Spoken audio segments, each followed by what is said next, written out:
उत्तर प्रदेश के एक छोटे से गांव शिवपुर में सूरज की पहली किरणें खेतों पर बिखर रही थीं। पक्षियों की चहचहाट, बैलों की घंटियों की आवाज से पूरा गांव गूंज रहा था। इसी आवाज में रहती थी सरोज, एक साधारण लेकिन बेहद सशक्त महिला। उसका जीवन संघर्षों से भरा था, लेकिन उसकी आंखों में अपने बच्चों के लिए सपनों की चमक कभी फीकी नहीं पड़ी। सरोज के पति की मौत तब हो गई थी जब उसका बड़ा बेटा राजू सिर्फ 5 साल का था और छोटी बेटी गीता महज 1 साल की। गांव वालों ने कहा था, अब ये औरत कैसे पालेगी 2 बच्चों को। लेकिन सरोज ने हार नहीं मानी। सरोज ने खेतों में मजदूरी करना शुरू कर दिया। सुबह से लेकर शाम तक वो काम करती, फिर भी चेहरे पर मुस्कान बनी रहती। वो अपने बच्चों को पढ़ाना चाहती थी। राजू बड़ा होकर अफसर बनेगा और गीता मास्टरनी। राजू और गीता स्कूल जाते थे और घर आकर माँ की मदद भी करते थे। सरोज ने उन्हें ईमानदारी, मेहनत और आत्मसम्मान का पाठ सिखाया। कई बार खाने के लिए 2 रोटियां ही होती तो सरोज खुद भूखी रह जाती और बच्चों को खिला देती। एक दिन गांव में एक एनजीओ आया जो गरीब बच्चों की पढ़ाई में मदद करता था। सरोज ने उनके सामने राजू और गीता की पढ़ाई के बारे में बताया। राजू की काबिलियत देखकर उसे स्कॉलरशिप मिल गई। अब वो शहर जाकर पढ़ सकता था। सरोज की आंखों में आंसू लिए कहा, जा बेटा, लेकिन अपनी माँ को कभी मत भूलना। शहर की जिंदगी आसान नहीं थी, लेकिन राजू ने मेहनत जारी रखी।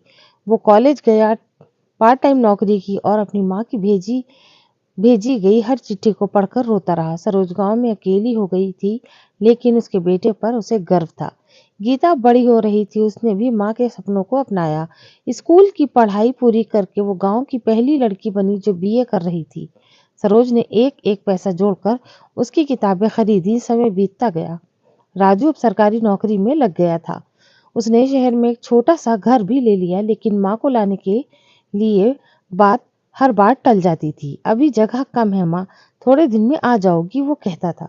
सरोज को कोई शिकायत नहीं थी। वो जानती थी कि बेटा मेहनत कर रहा है। उसे गीता की शादी के लिए भी धीरे धीरे पैसे जोड़ लिए थे। शादी के दिन जब राजू आया तो माँ की आंखों में गर्व के आंसू थे।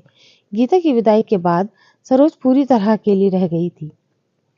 शरीर भी अब जवाब देने लगा था। उसकी आंखों से कम दिखता था और हाथ पैरों में दर्द रहने लगा था। लेकिन राजू अभी भी माँ को अपने पास नहीं ले जा पाया। काम का बहाना बनाकर हर बार की तरह बात टाल देता।